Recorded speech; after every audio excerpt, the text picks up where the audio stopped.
चलो बाळको હવે આપણે સ્ટાર્ટ કરીએ છીએ ચેપ્ટર નંબર 10 જેનું નામ છે કાચું સરવૈયું। કાચું સરવૈયું આપણે સૌથી પહેલા જે બોર્ડ પર લખ્યું છે એટલું પહેલા લખી લઈએ। એ પહેલા તમને એક નાનકડો પોઈન્ટ એક ડિસ્કસ કરવાનો છે, પછી આપણે આગળ જઈશું।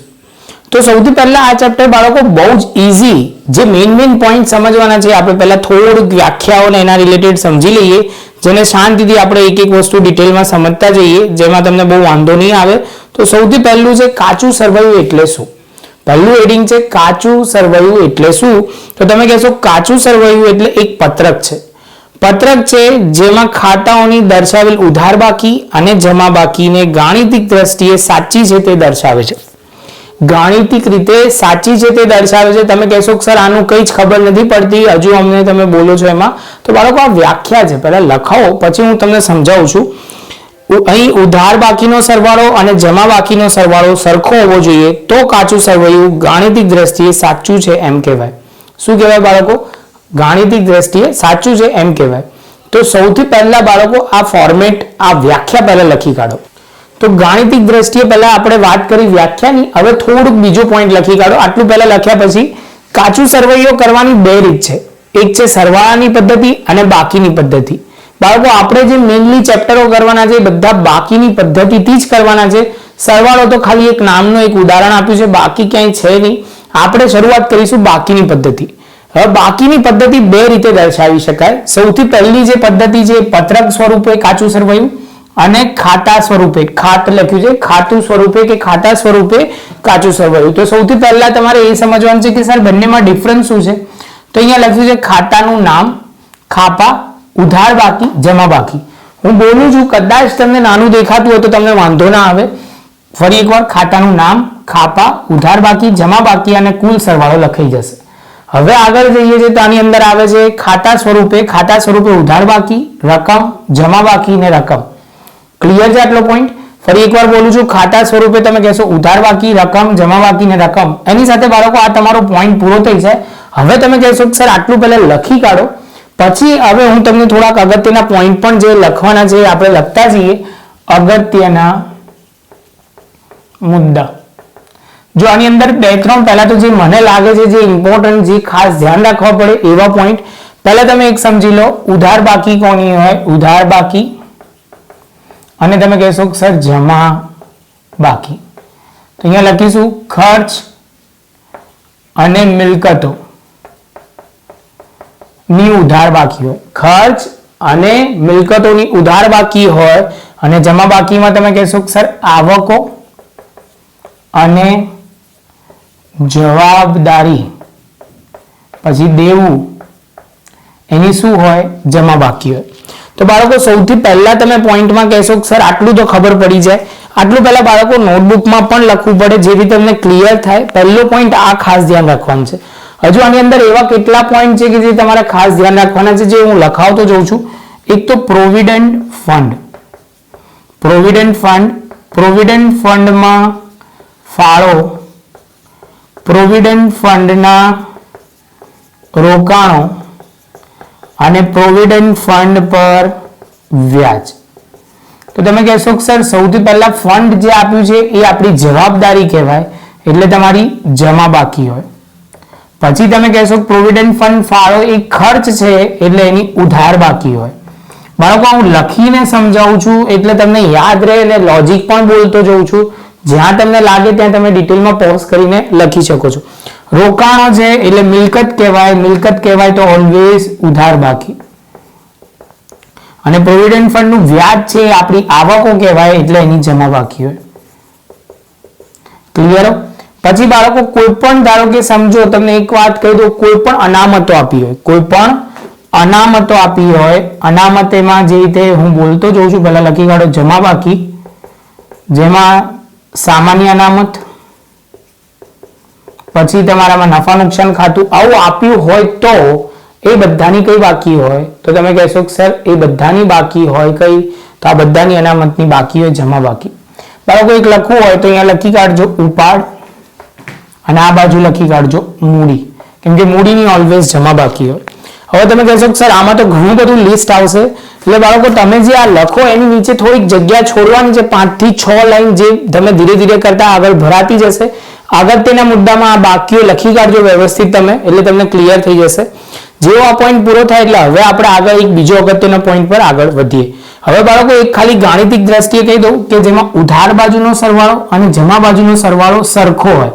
જે આની અંદર વ્યાખ્યાની અંદર આપણે ડાયલોગ બાંધેલો ને, શું ડાયલોગ લખેલો કે ઉધાર અને જમા બાજુની ગાણિતિક દ્રષ્ટિએ સાચો હોય, એટલે ઉધાર અને જમા બાજુનો સરવાળો સરખો હોય તો એને શું કહેવાય? તો તમે કહેશો કે સર આ જે રીતે આપણે બનાવેલું છે એ આપણે શું કહીશું?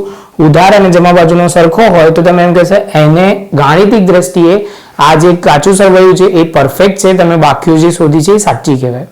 તો અહીંયા બાળકો આ પોઈન્ટ તમે પહેલા આટલું લખી કાઢો, પછી હવે આપણે આગળ. હવે બાળકો લઈએ છે કાચા સરવૈયાના લક્ષણો. કાચા સરવૈયાના લક્ષણો જેમાં પહેલું છે પત્રક. પત્રક છે એટલે એની અંદર લખેલું કાચું સરવૈયું પત્રક સ્વરૂપમાં હોય છે, તેને ખાતા તરીકે ગણવામાં આવતું નથી. એટલે ધારો કે સમજો કોઈ પણ ખાતું હોય ને તેની તમે લખવાનું ક્લિયર છે તારીખ, વિગત, ખાપા. તમે કહેશો કે સર ખાપા, રકમ અને એ રીતે તમે બનાવતા છો ખાતું જેને કહેવાય. આ ખાલી તમે ખાતાના પ્રકારે ઉધાર બાકી, રકમ, જમા બાકી ને રકમ આમાં એ રીતે નથી આપ્યું બાળકો કે આ ખાતા સ્વરૂપે દર્શાવ્યું છે, આ ખાતું નથી. એટલે યાદ રાખજો કાચું સરવાળું એ પત્રક છે જેની અંદર ઉધાર બાકી ને જમા બાકી આપણે લખીએ છીએ, પણ ખાતું એ ધ્યાન રાખવાનું છે કે એ પત્રક છે, ખાતું નથી. ઘણાને કન્ફ્યુઝન હજુ હું ક્લિયર કરાવું છું, ધ્યાનથી સમજજો કે જેની અંદર હું થોડાક એફર્ટ આ ખાલી ખાતા સ્વરૂપે લખ્યું છે, આ ખાતું નથી. ખાતાની ઓલવેઝ જો હું તમને એક ડાયલોગ બોલી લઉં એટલે તમને કન્ફ્યુઝન ના થવું જોઈએ બાળકો, કે ખાસ ખાતા સ્વરૂપે જે હોય એ એની અંદર ધ્યાન રાખવાનું કે જેની અંદર આપણે શું લખતા હતા? તમે કહેતા હતા કે સર આવું કંઈક લખતા હતા, જો તારીખ, વિગત, નોપા, પછી લખીશો રકમ, તારીખ, વિગત,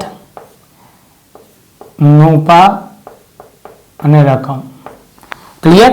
આ રીતનું આપણે તમે શું કહેશો કે સર આ જે ફોર્મેટ હતું એ શેનું હતું? તો તમે કહેશો કે સર આ ફોર્મેટ હતું એ તમારા પ્રમાણે યાદ હોય તો બાળકો આને ખાતા સ્વરૂપનું કહેવાય.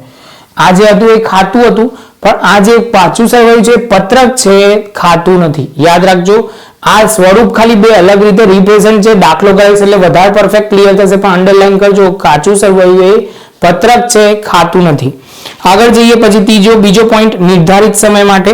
જનરલી નિર્ધારિત સમય જો આની અંદર મેં ચોખ્ખું લખ્યું છે XYZ તારીખ 31 ના રોજનું કાચું સરવાળું. XYZ ની જગ્યાએ બાળકો અહીંયા કોઈ પણ જે વેપારી હશે એનું નામ આવી જશે, એ વેપારીના તારીખના રોજનું પાકું કાચું સરવાળું એ નિર્ધારિત સમયનું હોય છે, જેની અંદર હવે ડિસ્કસ કરીએ. કાચું સરવૈયાનો સમયગાળો નિર્ધારિત હોય છે. સામાન્ય રીતે કાચું સરવૈયું 1 વર્ષ એટલે કે 12 માસ માટે હિસાબી વર્ષના અંતે તૈયાર કરવામાં આવે છે. 12 માસથી ઓછા સમયનું કાચું સરવૈયું પણ તૈયાર કરી શકાય છે. બરાબર છે બાળકો? આગળ જઈએ ખાતાની ગાણિતિક ચોકસાઈ. ફરી એકવાર બોલું છું, ખાતાની ગાણિતિક ચોકસાઈ. ખાતાઓમાં દર્શાવેલ તમામ ઉધાર બાકી અને જમા બાકી અહીં દર્શાવવામાં આવે છે. આ બંને બાકીઓના સરવાળો અંગે ચોકસાઈ તથા સરવૈયા દ્વારા નક્કી થાય છે. ક્લિયર છે? જેની ચોકસાઈ ગાણિતિક રીતે ઉધાર અને જમા બાજુનો સરવાળો ટેલી થઈ જાય તો તમે કહેશો કે સર એ ગાણિતિક દ્રષ્ટિએ સાચા છે. આગળ જઈએ પછી તમે કીધું છે દ્વિનોંધી નામા પદ્ધતિ. દ્વિનોંધી નામા પદ્ધતિ એટલે જમા દ્વિનોંધી નામા પદ્ધતિનો ઉપયોગ થતો હોય ત્યાં કાચું સરવાળું કરવામાં આવે છે. જ્યાં દ્વિનોંધી નામા પદ્ધતિ હોય તો જ આ પદ્ધતિનો ઉપયોગ થાય, કાચું સરવાળું ટેલી થાય. અને છેલ્લો 5મો પોઈન્ટ, કાચું સરવાળું હિસાબો પહેલાનો તબક્કો છે, વાર્ષિક હિસાબ પહેલાનો તબક્કો છે. ફરી એકવાર બોલું છું, વાર્ષિક હિસાબ પહેલાનો. આ એક મોસ્ટ IMP ચેપ્ટર છે આપણું 11મા માટેનું અને 12મા માટેનું સ્ટાર્ટિંગનું બીજું ચેપ્ટર છે, જે બહુ જ અગત્યનું વાર્ષિક હિસાબ. વાર્ષિક હિસાબ બનાવતા પહેલા તમારે કાચું સરવાળું બનાવો તો જ આગળ તમારો દાખલો વધે. તો જેમાં કીધું છે ધંધાનો વાર્ષિક હિસાબો પહેલાનું આ કાચું સરવાળું તૈયાર કરવામાં આવે છે. વાર્ષિક હિસાબો તૈયાર થતા પહેલા શક્ય તેટલી ભૂલો શોધવામાં આવે છે, તેથી હિસાબો સાચું અને વ્યાજબી ચિત્રણ રજૂ કરે. આ બાળકો 5 પોઈન્ટ હતા. પત્રક નથી, નિર્ધારિત સમય એટલે સોરી ડાયલોગ ખોટો બોલી દીધો. ખાતું નથી, પત્રક છે, નિર્ધારિત સમય માટે છે, દ્વિનામાનોંધી પદ્ધતિનો ઉપયોગ કરીએ છીએ, વાર્ષિક હિસાબો પહેલાનો આ તબક્કો છે. આટલા પોઈન્ટ આપણે ધ્યાન રાખવાનો. તો આ ટોટલ તમે કહેશો કે સર આપણે આની અંદર ગાણિતિક દ્રષ્ટિની ચોકસાઈ ચેક થાય છે, એની સાથે 5 પોઈન્ટ પૂરા થઈ જશે. 5 પોઈન્ટ પૂરા થતાની સાથે હવે આપણે આગળ જઈએ. કાચું સરવાળુના હેતુઓ. તમે કહેશો કે સર કાચું સરવૈયાના હેતુ શું હોય? તો બાળકો બહુ જ સિમ્પલ છે. કાચું સરવૈયામાં ગાણિતિક ચોકસાઈ હોવી જોઈએ, પહેલો પોઈન્ટ. બીજો પોઈન્ટ છે એટલે ગાણિતિક ચોકસાઈ એટલે ખાતા વહીના ખાતાઓમાં ગાણિતિક ચોકસાઈ કાચા સરવૈયા દ્વારા કરવામાં આવે છે. ઉધાર બાકી ને જમા બાકીના સરવાળો સરખો થાય તે તપાસવામાં આવે છે. આગળ જઈએ બીજો, ભૂલ શોધવી અને સુધારવી. એમાં શું કહે છે? ભૂલ શોધવી અને સુધારવી. તો તમે કહેશો કે સર એ તો પરફેક્ટ કાચા સરવૈયામાં ઉધાર અને જમા બાકીનો સરવાળો સરખા ના હોય તો ભૂલ શોધી શકાય છે. આગળ જઈએ, વાર્ષિક હિસાબો સરળતા. આમાં શું હોય? વાર્ષિક હિસાબ જે બનાવવામાં હોય એમાં આપણને સરળતા રહે છે, એ તમે કહી શકો.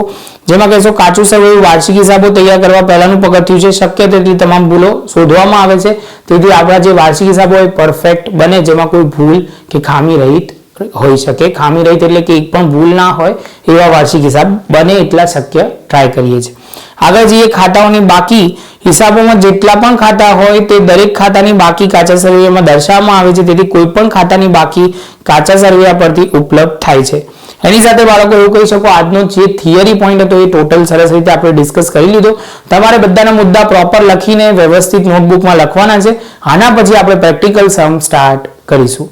જો બાળકો વિડીયો ગમ્યો હોય તો લાઈક, શેર, સબસ્ક્રાઇબ જરૂરથી કરજો. મળીએ નવા લેક્ચરમાં નવા એક ટોપિક સાથે.